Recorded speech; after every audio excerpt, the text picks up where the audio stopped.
You are not single. You never were. For 300,000 years, the concept didn't exist. There was no dating app, no first date, no awkward profile photo. Just you, your body, and a small group of people you had known your entire life, moving across a landscape that offered no privacy and no escape. How you found the partner back then had nothing to do with swiping right. And the answer might make you question everything modern romance has told you to want. Your ancestors didn't date strangers. They couldn't. A typical hunter-gatherer band, the kind your body evolved inside, consisted of roughly 25 to 50 people. That number wasn't arbitrary. Anthropologist Robin Dunbar's research on primate social groups found that the human brain can maintain stable social bonds with around 150 people. But your most intimate, trusted circle, the people you relied on for food, childcare, and survival, typically hovered around that band of 25 to 50. Everyone knew everyone. You grew up together. You watched each other sleep, hunt, argue, grieve, and heal. So where did new partners come from? The answer is one of the most underappreciated facts in human evolutionary history. Your ancestors didn't live in isolation. Bands moved, traded, and gathered with neighboring groups seasonally, around waterholes in the dry season, at coastal campsites during migrations, at communal hunting grounds when herds moved. Anthropologist Frank Marlowe spent years living with the Hadza, a hunter-gatherer people of Tanzania who may represent one of the oldest continuous lifestyles on Earth. He documented how Hadza camps regularly merge, split, and recombine, with individuals moving fluidly between groups, carrying information, tools, and relationships across the landscape. This fluidity wasn't chaos. It was infrastructure. And within that web of interband movement, young people encountered potential partners from outside their immediate group. This was not a coincidence. This was the design. Because your ancestors understood, without any science to explain it, that mating within a very small closed group was dangerous. The children of closely related parents suffer higher rates of genetic disorders. This isn't modern knowledge. It is ancient instinct baked into your biology. Studies of the hoansi San people of the Kalahari, one of the most thoroughly documented hunter-gatherer societies in the world, show that most marriages happen between people from different bands.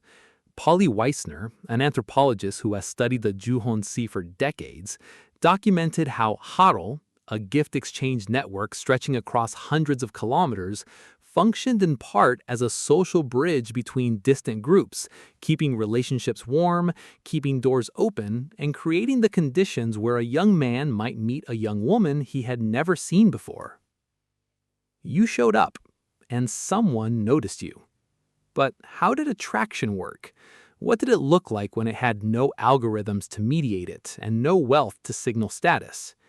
The answer, according to biological anthropologist Helen Fisher, who has spent a career studying the neurochemistry of love, is that the core experience of falling for someone is ancient, universal, and stubbornly biological. Elevated dopamine, racing focus, a narrowing of attention onto one specific person. This is not a modern invention. Fisher's research on brain imaging of people newly in love shows activation patterns nearly identical to addiction.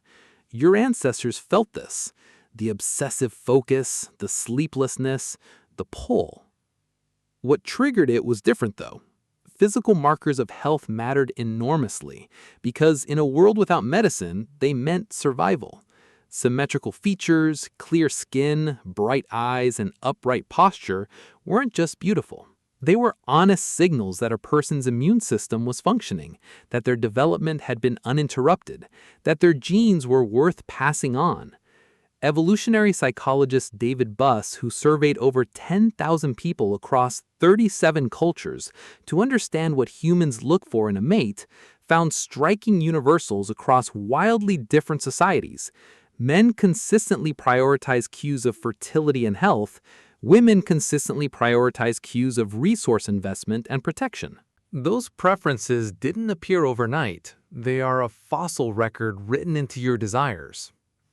But here's what the data also showed. In small hunter-gatherer bands, resource investment didn't mean wealth. It meant skill, effort, and willingness to share. A man who could track and bring home large game, who distributed that meat generously, who was respected and reliable. This was someone worth choosing, not because of what he owned, because of who he was inside a social web that watched him constantly. You couldn't fake it for long, not in a group of 50 people who never left each other's sight. Let's reconstruct what courtship might actually have looked like. You are 16 or 17 years old. Your body is fully capable of reproduction. Your band is camped near a seasonal waterhole where 3 other groups have converged for several weeks of hunting, trading, and socializing. There is no formal matchmaking. There is no ceremony yet.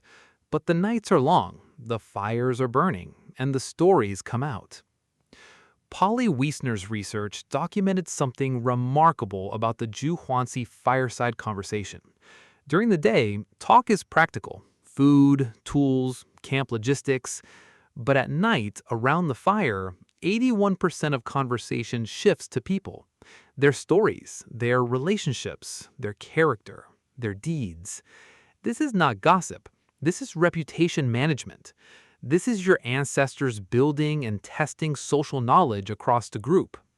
Who is trustworthy? Who is brave? Who is kind? Who loses their temper? You are listening, and you are being assessed. Across the firelight, there is someone you haven't met before. They are from a different band. They laugh at the right moments. The older people in their group speak well of them. They move with ease. They share their food without being asked. There is no formal date, there is no private message, but over the following days, proximity happens. Small tasks shared, glances held a beat longer than necessary. And in a world where everyone is watching everyone, the community notices before you say a word. This is important because in most hunter-gatherer societies that have been documented, marriage was not a purely individual decision. Kim Hill and A. Magdalena Hurtado, anthropologists who lived for years with the Achet people of Paraguay, documented how mate selection in small-scale societies involves the entire community. Parents, aunts, uncles, older siblings, all have a stake in who joins the group. A bad match is everyone's problem. A good match strengthens the band. But, and this is the counterintuitive twist, hunter-gatherer women had far more power in this process than most people assume. The romantic image of ancient men fighting over passive women is largely a myth.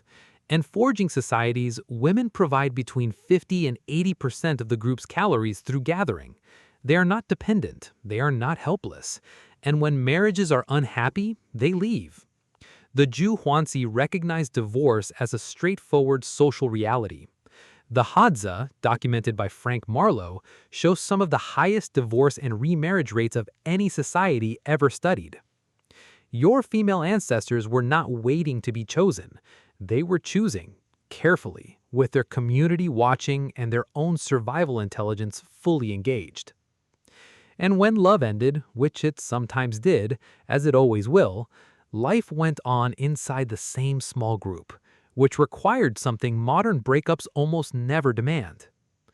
Ongoing cooperation with someone you no longer love, for the sake of children, for the sake of the band, for the sake of survival. That is a skill set your body still carries. Now think about the last time you swiped past a stranger without reading a single word about who they were. You are doing something your ancestors never did. You are evaluating a partner without a social network, without reputation, without years of slow observation. The algorithms have replaced the firelight. The profile photo has replaced the weeks of watching someone share their food, calm a child, help an elder. The pull is the same. The dopamine is the same. Helen Fisher would tell you the brain in love looks identical now to what it looked like 200,000 years ago. but the information is gone. Your ancestors didn't fall in love in a vacuum. They fell in love inside a web of people who had watched each other their entire lives. The community was the algorithm, and it was, on average, far more accurate. You still have that instinct, the part of you that watches how someone treats a waiter, or how they speak about an ex, or whether they show up when things are hard. That isn't paranoia. That isn't overthinking. That is 300,000 years of social intelligence still running in the background. You are not single. You never were. You are just finding your partner in a landscape your ancestors wouldn't recognize. But somewhere under all of it, the same ancient circuitry is awake, doing exactly what it has always done.